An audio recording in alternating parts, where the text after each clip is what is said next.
Hey guys, so my name is Estrella, and for my creative project, I want to talk about race and ethnicity.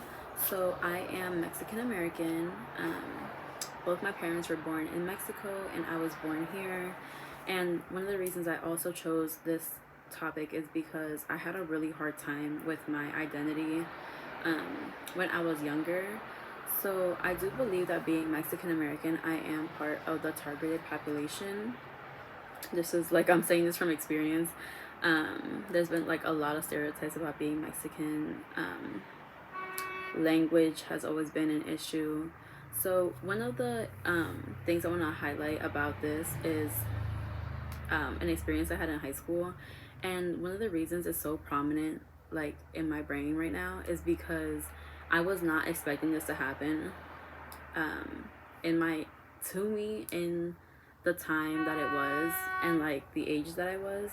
So back in 2017, or was it 16, when Trump got like first announced as being elected for president, um, I was supposed to go back to my own country.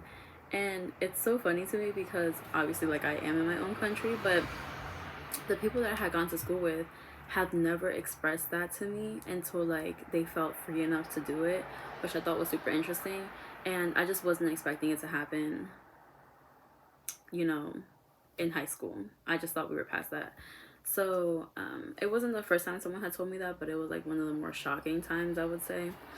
Um, so yes, that's why I believe I'm part of the targeted population. Also, I do want to highlight the privilege that I have, especially within my own community. So I am lighter skinned than the rest of my family, and this does afford me a lot of privilege, not only here but also in Mexico. I don't know how many people know this, but Mexico tends to be very colorist. Um, I was nicknamed Raton Blanco, which means white mouse.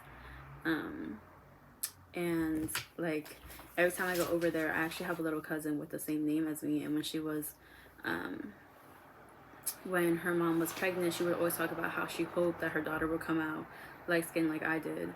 And like it's just shocking to me because I'm like, how what does that matter? So that's definitely a privilege that I have.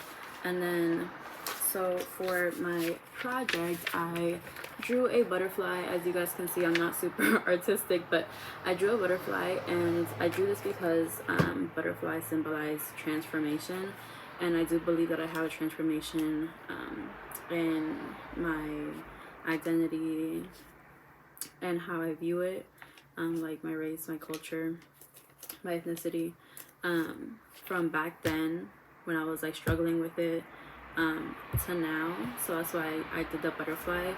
And then you can see like all these different designs that was like implemented as, so it looked like embroidery.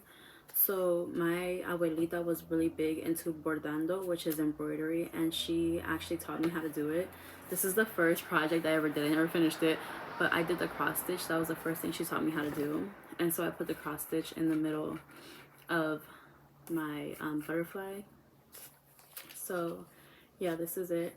And then as for what I've learned in this class, I really enjoyed this class a lot. I really enjoyed all the different perspectives that I was able to learn about. I think it really has helped me check my own privilege, because sometimes I can get stuck in like, oh, I'm the targeted population.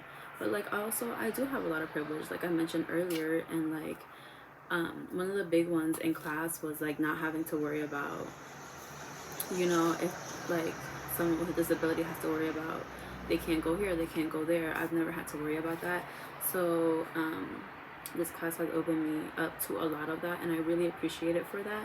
So yeah, so this is my project, and yeah, I learned a lot from this class, and I would continue to use everything I've learned in the conversations that I have. I already do this, but I'm gonna continue to do that. And I think the book is a really good resource that we had for this class, to continue educating myself and having those conversations with my community and the people around me.